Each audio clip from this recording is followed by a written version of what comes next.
I was celebrating. I thought he was about to yell at me for, my celebration, but he just stopped me. He was like, "Man, I knew you were good, but you're really good." We just shared a laugh with each other, and it was a special moment. Take us through the. It was a screenplay for me. I'm trying to like bubble it out a little bit. I caught the ball in the backfield, so I had a lane. I just had to make one guy miss. Put a move on him, and the blocks were excellent, and I just got in the end zone. How do you not start? Do you think you're really good? I think I'm pretty talented. I think I still have a lot of work to do and a lot of ways to go, but I definitely think I'm talented. Yeah. So when you hear it from him, though. Oh yeah, that definitely made me feel good. That definitely made me feel good. Absolutely. Is there a level of expectation that he has for second half competitiveness when you guys are up that much? Oh, absolutely.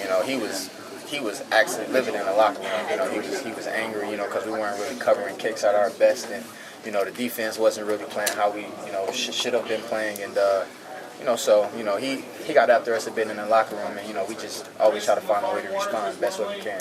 He was livid at halftime in the locker room? Yeah, he was pretty upset because we were giving up too many punt return yards, too many kick return yards, and he took one back for a touchdown.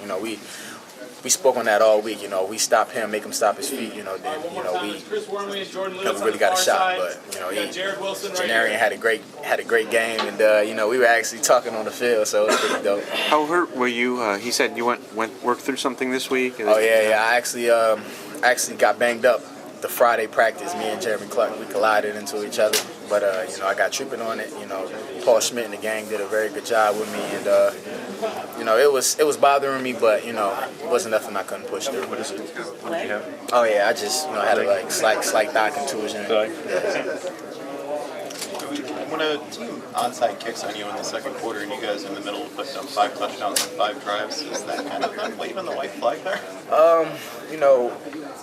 Coach Baxter does a great job of scouting their tendencies and letting us know what their tendencies are. He said that if we attack them early, we gash them one early, they'll start to play chicken ball, which is not kicking it deep, trying to find holes in the kick return team. And, so that was actually a great call by them, but they just touched it a bit too early. Jabrill, you get the ball sometimes, and sometimes you're a decoy. Do you feel like when you go on the field, all those defensive eyes are upon you? It's funny because when we do it in practice, the scout team actually I feel as though they over pursue it a little bit. I'm like, no way they're gonna play like that in the game. Then I got in there the first time for a decoy. It was like 4 guys came at me. I'm like, wow, and Sione did a great job catching the ball up the sideline. Did you give Jordan any advice on returning kicks? No, Jordan's a special player.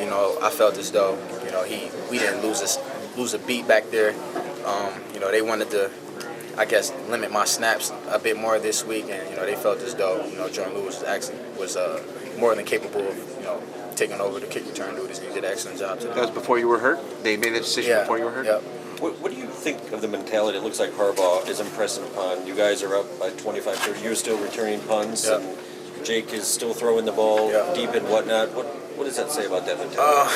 I actually can't remember the exact term he uses, but basically is we're not gonna let off until that final whistle blows.